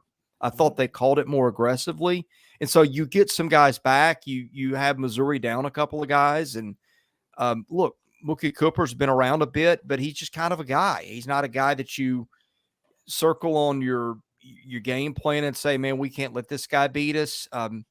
Theo Weiss, the Oklahoma transfer, was a kid that was, I think, at one point a 5-star recruit, but he's always just kind of been a guy in college. And so they don't really have anybody that plays at Luther Burden's level. So if he's out or hampered, I have to think that changes their offense significantly.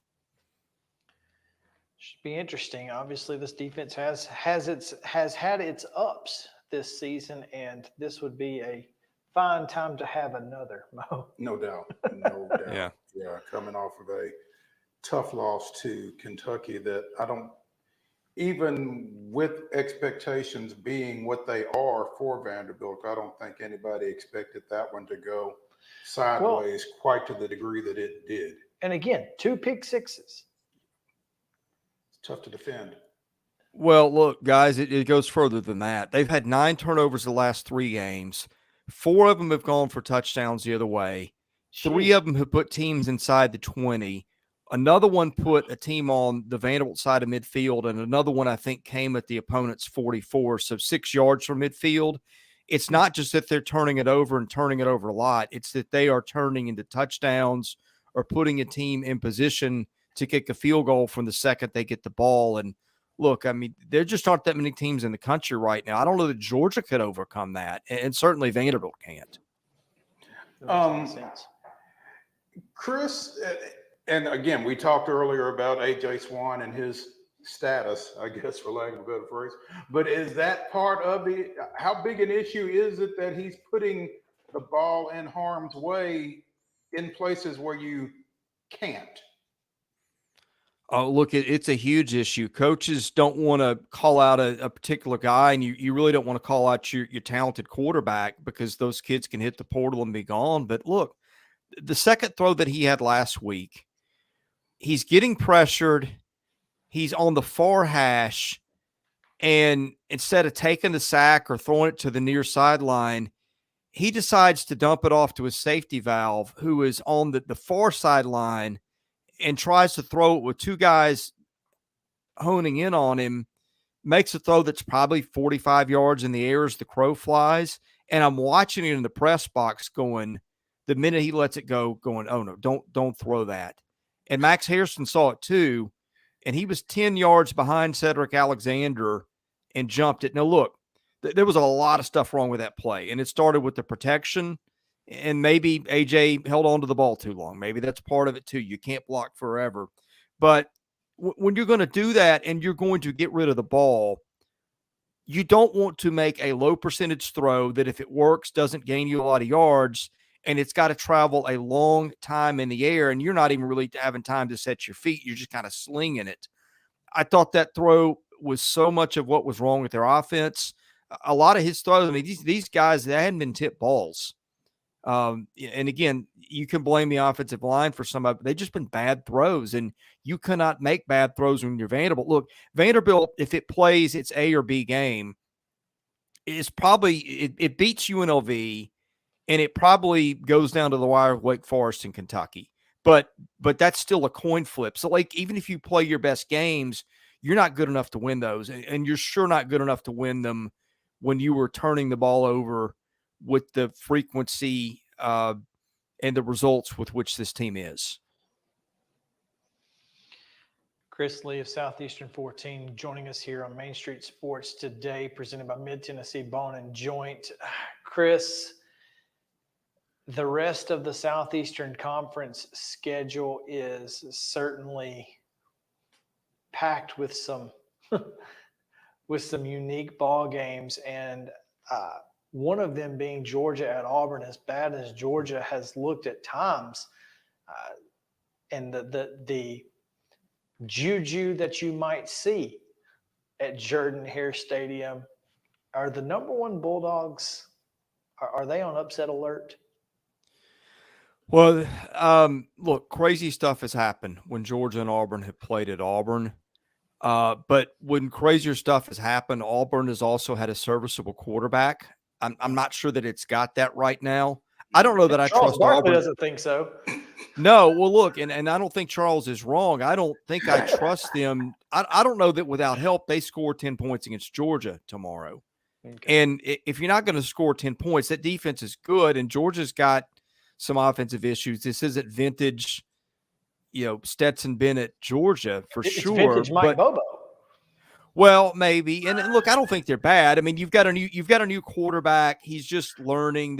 And you've seen Georgia kind of get bored before, so I'm not going to throw dirt on that offense yet by any means. But point being, look, it has been 5 straight games Auburn has played against, I think it's Power 5 teams, and has not had one 100-yard passer.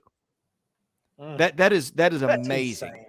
I mean, outside of a service academy, who's got a stat like that? And you're going to have trouble winning games, playing decent teams. And I know Georgia's had its struggles, and maybe it's not what the last 2 teams were, but Georgia's still got a defense. And that's just not a good recipe when you're playing Georgia, is that you don't put anybody back there, quarterback that scares you.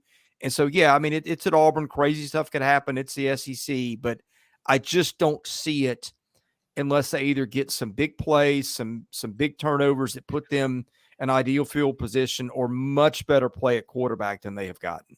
Or the 2021 Iron Bowl down there where Bryce had to take the fourth quarter final drive because it was like 9-6 or something in the fourth quarter. That's the only way it happens, is if Auburn can keep it, under 17 points total. So we'll see. Georgia gets more than 20, and I just don't think Auburn can win. Yeah. I'm with you there. Well, we appreciate you taking time with us, man. As always, I look forward to talking with you again soon, and also look forward to seeing the new swag in about 4 months.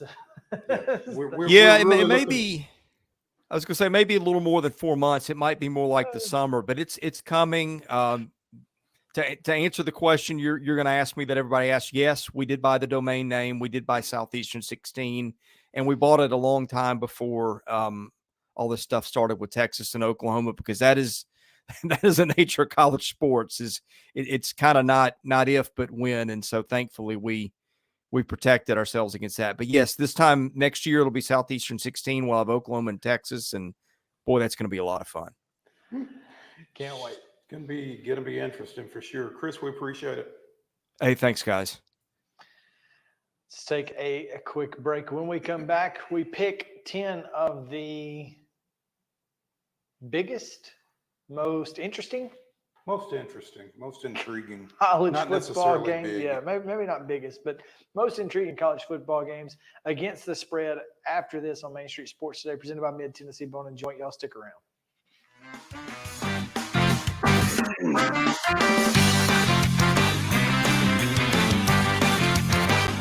Mid-Tennessee Bone and Joint treats your orthopedic injuries and existing conditions. Our trained physicians will get you back in the game faster. Contact us at 931-381-2663 or www.mtbj.net. With Lee Company technology, the best handymen are hands-off. Lee Company techs have been using visual findings and other smart technology tools for years to add transparency and virtually take customers along. You see what we see, whether we're in a crawl space or on a roof. With Lee Company, technology helps us help you, no matter what's happening in the world or at your house.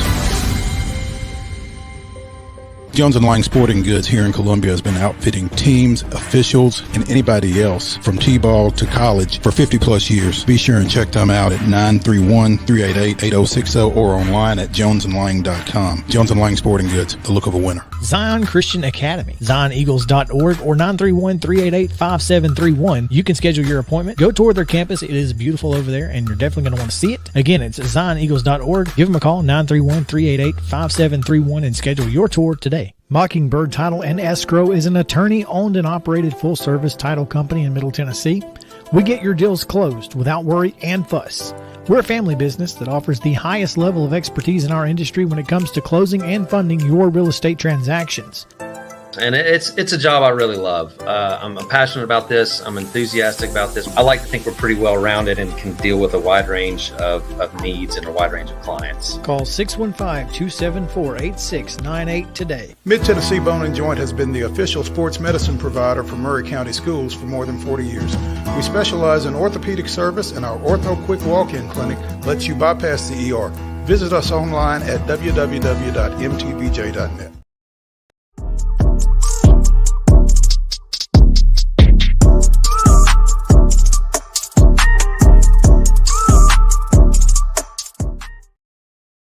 Welcome back in Main Street Sports Today, presented by Mid-Tennessee Vaughn and Joint. It is time to make some picks. Mo?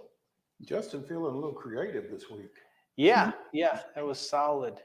Solid intros. Looking forward to seeing that each and every week. That was cool. Thank you. Might have to get him to change my number. But you don't like 23? You're not a. Hey, just go with Bubba. Go with Bubba. Go with what? Go with Bubba.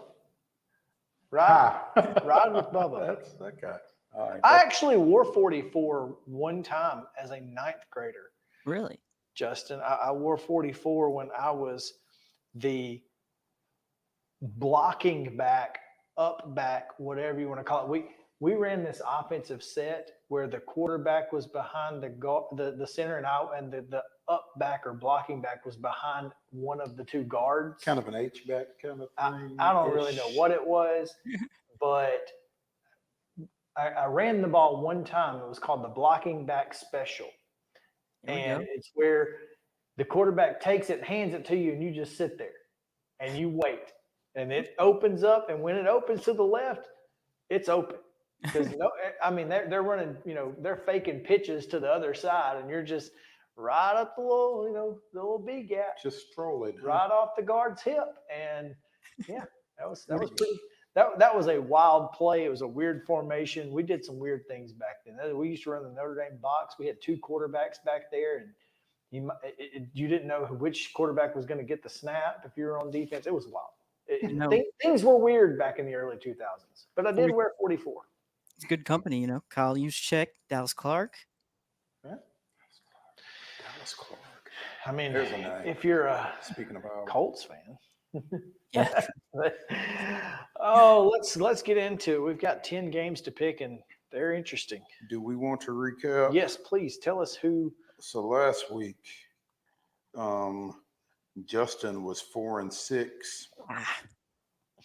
5-6, counting the bonus game of Kentucky by 13.5 over Vanderbilt. I was 5-5, 6-5. Yao was 6-4, 7-4. So have I caught up with you? Yeah. We are even. Yes, as a result of that. All three of us, by the way, missed Utah and Notre Dame because Ohio State won by 3. The hook got us 2.5 points. Was the 3.5? 3.5. Yeah. What's the overall? Notre Dame to win by. No, we all took Notre Dame to. I'm confused. Leave me alone. Anyway, it's all good. Yeah, Ohio State covered -3.5. I feel like I picked Notre Dame, but I don't remember. And you did. All three of us did. Oh, okay. So we all got it right. Okay, cool. Yes, we all got it right. Yes, and we all got Utah right. Yeah. We all missed Michigan. And we all missed Ole Miss. Yep. There we go. Yeah. I also missed Cal and USC. Cal, by the way, was 17. No, I picked Cal to cover 21.5. They lost by 27. Mm-hmm. So, yeah. Anyway, we start 11 a.m. on Fox. Big noon kickoff at 11 a.m. for us, but at 10 o'clock local time as Colorado hosts number 8 USC. And I don't know if you saw the graphic. There's a graphic of Caleb Williams riding a buffalo or a bison with a Yellowstone National Park sign behind him. And someone said, well, you got to feel like Colorado's going to cover if Caleb Williams is in Wyoming. So I'm just saying, if Caleb Williams doesn't show up, the Buffs got a shot. They do have it. So you're telling me there's a chance. Yeah. But my guess is Caleb Williams is going to be there. I think Caleb Williams is going to make it to Boulder. What's the number? The number is 23.5.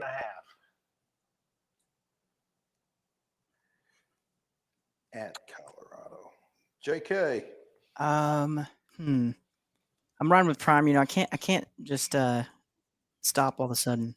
And by the way, There it is. He found it. It's like, buddy, Yellowstone ain't in Colorado. Okay. Man, so close. we coming. I love that caption. Yeah, they come and they took the tour. Okay. So USC did not cover the spread last week. They only won by 14. Only 14. They only won by 14 on the road at Arizona State, who is in absolute shambles. That being said, could have been a trap game as Southern Cal was looking ahead. So I'm going to take the Trojans to cover the 23.5 after what we saw last week. Again, no Travis Hunter makes a difference. Yeah, I think that's the biggest thing here. I'm going with the Trojans to cover as well against a Travis Hunter-less Colorado. But apparently, Travis Hunter and Henry, what's his name, have let bygones be bygones. They went bowling yesterday. It was pretty easy for Henry to let bygones be bygones. I mean, but pretty big and pretty cool to watch them go bowling yesterday together. Okay. Yeah, you lacerate my liver and then we're going to go bowling and eat pizza? No. No. He wasn't really ever really that mad about it, was he? No, Travis was never really upset, to be honest. Anyway. And that's kind of one thing that Deion's teams have been sort of like. Now, granted, the video that I sent to you guys, which apparently I don't know if Colorado players realized that they were talking to Oregon cameras. Yeah. When they said that, they looked like they had mics on them. Like that was crazy. It was wild, but they've been kind of chill about the hate. Now they've you know, they trash talk because they should. I mean, it's college kids. I think they realize that the hate comes with the trash. But it is what it is. Yep.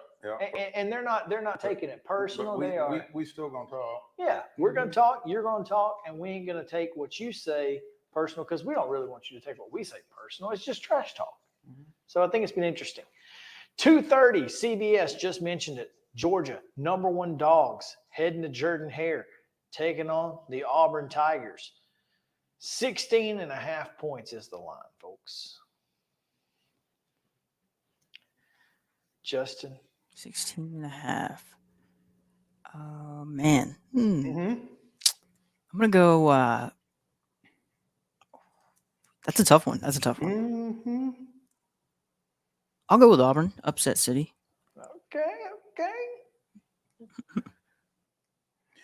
You know, Chris, as you've discussed this, the way Georgia has played of late, 17 points kind of scares me, especially on the road. But I'm not overly impressed with Auburn either. I agree with Charles Barkley. They don't have a quarterback. Yeah. So with that said, I'm going with the dogs. I'm taking the Tigers with Justin. Let's ride. Let's ride, Clyde. 2:30 on Fox following that USC Colorado game will be Michigan, #2 Wolverines at Nebraska. Nebraska 17.5 point underdogs. Let's see, Cornhuskers. Yeah, I'm gonna go Wolverines. Yep. Yeah. I am up in the air with that one though. I think it could go either way. I understand. I am Michigan not covering 25.5 against Rutgers at home last week kind of concerns me. Gotta go. Because I think Nebraska is better than Rutgers, and it's in Lincoln. Oh, I'm going Nebraska to cover. You do love your home dogs, Mo. Typically. I've got Michigan. I don't think Nebraska is better than Rutgers. And so I'm going Wolverines to cover the 17.5. All right.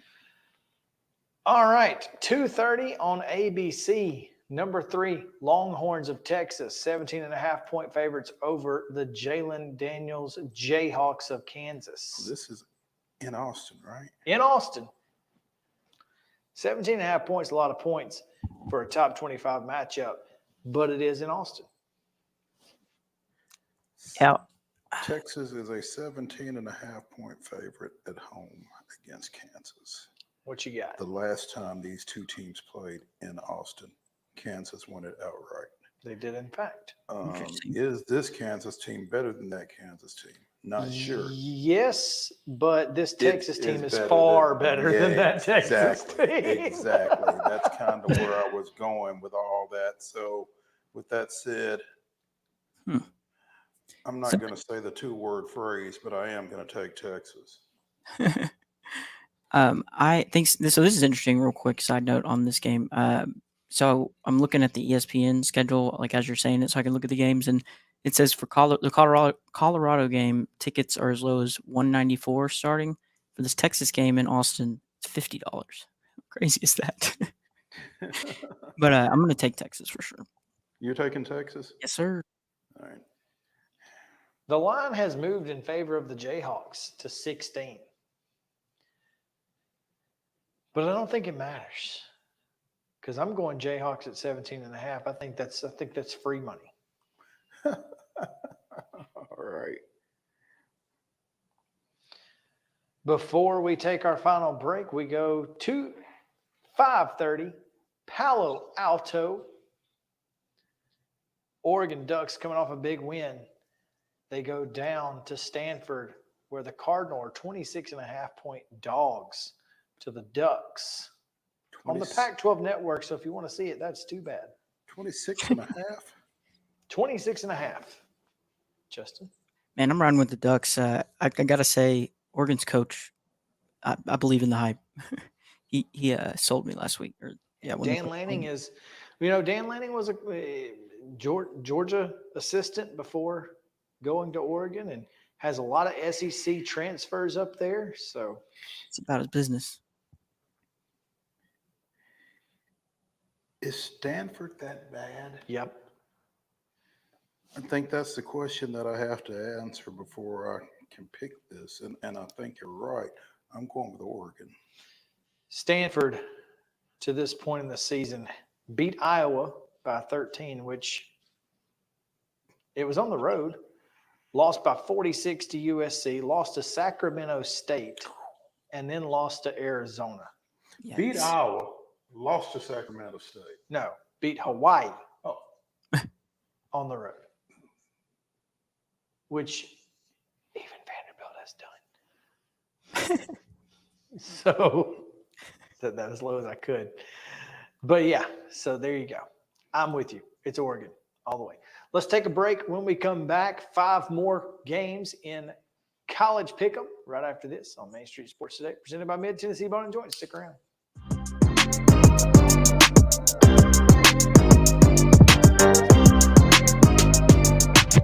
Mid-Tennessee Bone & Joint treats your orthopedic injuries and existing conditions. Our trained physicians will get you back in the game faster. Contact us at 931-381-2663 or www.mtbj.net.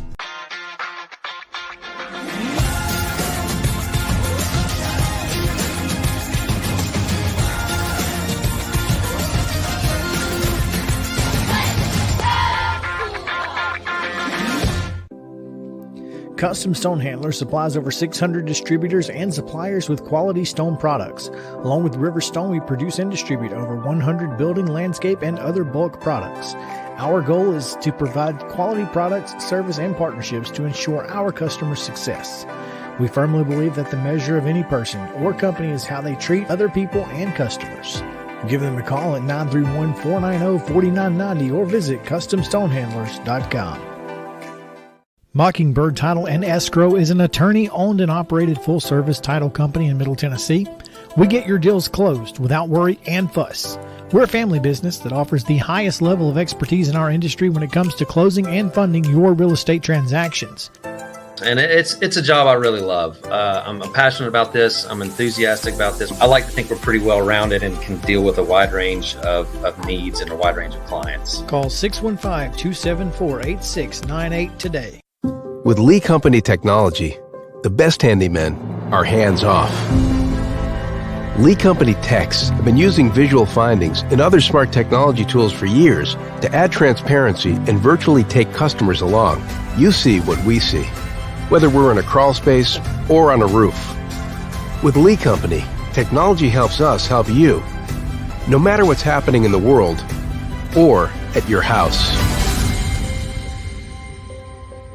Piggly Wiggly, located in Neely's Mill Shopping Center, is Columbia's locally owned and operated Cost Plus 10 grocery store dedicated to serving the community with low prices and smiling faces. Piggly Wiggly offers fresh, hand-cut meats daily, as well as daily hot plate lunches from their deli counter. You're certain to see smiling faces and a helping hand when you're here at Piggly Wiggly. Come by and check out our fresh produce, high-quality meats, and more. Down home, down the street, we'll see you at the Pig. Mid-Tennessee Bone and Joint has been the official sports medicine provider for Murray County Schools for more than 40 years. We specialize in orthopedic service, and our Ortho Quick Walk-In Clinic lets you bypass the ER. Visit us online at www.mtbj.net.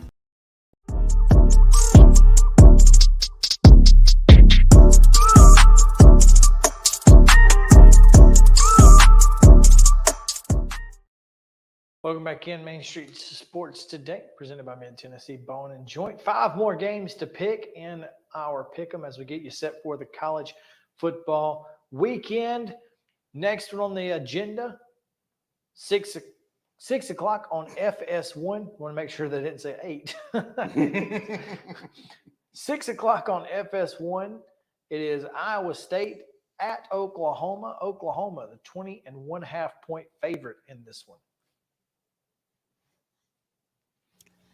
20 I like and that. 1.5 point. Mm-hmm. I like that spread. I'm gonna go Let Oklahoma. let me go first because I'm going to say something that may affect your all's decision. Gotcha. In the last 5 games, or the last 5 years, Oklahoma is 1-4 against the spread in the week before they play Texas. They are 5-0 outright. But 1-4. But they are 1-4 against the spread the week before they play Texas. And they do, in fact, play Texas next week. It's such a college football like that. Giving you all that information. Do with it what you will. That's fine. One, we report, you decide. Oh, wait a minute. That one. do you know It is. if the one win has been recent or It was Or 2 was years the one ago. win against Iowa State? Right. That I don't know who it was against. I'm not gonna lie, that does throw me through a little bit of a loop there. 21.5 points kind of sounds like a lot now. 20.5. But, Yeah. but 20.5. yeah. It's 3 touchdowns. I'll still go Sooners. Let's lock it in. Lock it in. I'm not sure that Iowa State can score against Oklahoma's defense. So I'm going with the Sooners.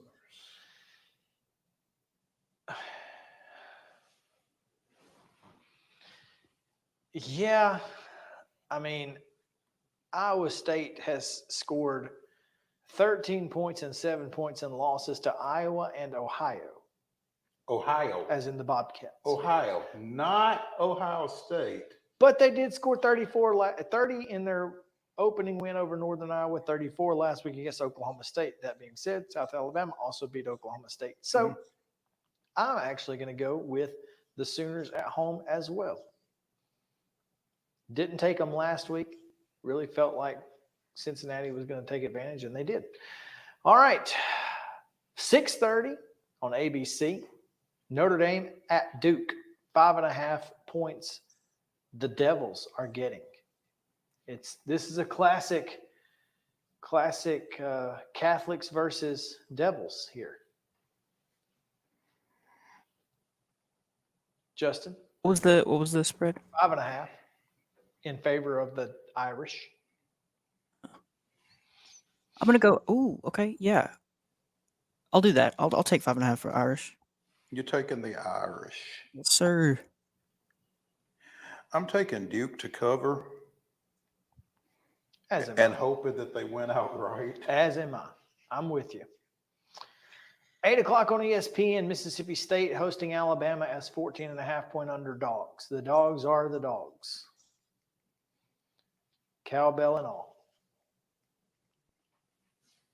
It's going to be late, Justin. Wait, say that. Who was it again? 14.5. For the Alabama is favored at Mississippi State. 14.5. You know what? I don't know if it's just because when I was a kid, Saban never lost, which I guess is kind of his whole career, but I have such a hard time betting against Alabama. Like, honestly. So I'm going to go Alabama. I agree with you, JK. I kind of took Ole Miss under duress last week and paid for it. So right. Fool me once. I'm taking Alabama. I'm going to go Bulldogs here. Here's my thing about it is very simply Ole Miss came at the Kings and didn't miss and missed. And missed. Mississippi State is their little brother. Alabama knows it. I think that it's going to be very similar to what we saw down in Tampa. I just don't know that Mississippi State can score enough to stay within 15 points of Alabama. I don't think Alabama's going to score. 9 o'clock on Pac-12 Network, 7th-ranked Washington Huskies at Arizona, 17.5 points for Washington. The Huskies favored on the road here. I'll go Huskies. They have absolutely demolished people to this point in the season. Yeah, not much of a reason to go against them. Let's do it. I don't think Arizona's very good at all. I'm taking Washington to cover. I, too, am taking the Huskies because Michael Penix Jr. is really good. I didn't know Washington was 7. Wow. They're very good. Nevada at Fresno State, 24.5 points.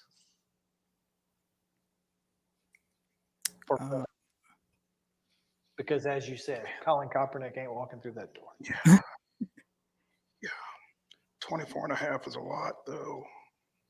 It's a lot of points. I'll agree with you there. It's a lot. But they don't play any defense on the West Coast either. Yeah, I'm looking at their past games, and they've gotten shellacked Nevada each game. So, yeah. I'll go with Fresno. This is a team that lost 33-6 to Idaho. Yeah, USC put 66 on them. So, what say you, Yao? Yeah, I've got the 25th ranked Bulldogs in this one.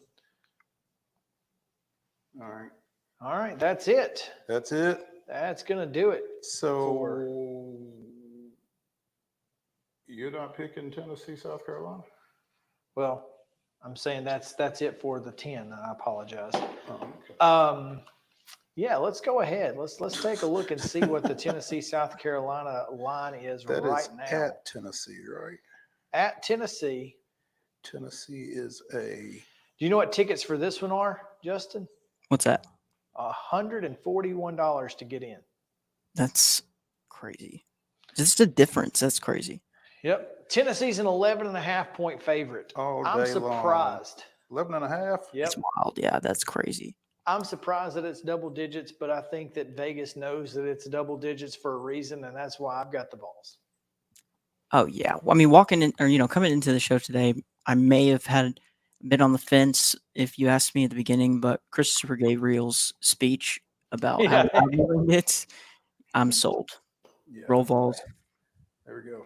Vols all day. We'll see you guys next week. It's going to be a great weekend. And again, follow at @MoPatton_sports tonight. He'll be at Spring Hill and Columbia Central. I will be at Clarksville Academy and Columbia Academy as they'll play here at Columbia Academy at CA. So follow me at ChrisYao14. Follow at Main Street Preps and at MS_sports today. Also, at Lawson Smith 15 will He's gonna be be at Overton at Independence, big Overton Region Independence. 6-6A matchup. So plenty of places. And again, at MS_sports today, as you see on your screen, I'll be retweeting hour 3, Lawson, Mo, and myself onto that account as well. So we appreciate you guys being with us. We look forward to reacting on Monday on the Monday Mirror and handing out some Monstar stickers. So come back with us at 2 o'clock on Main Street Sports Today, presented by Mid Tennessee Bone and Joint. We'll see you then.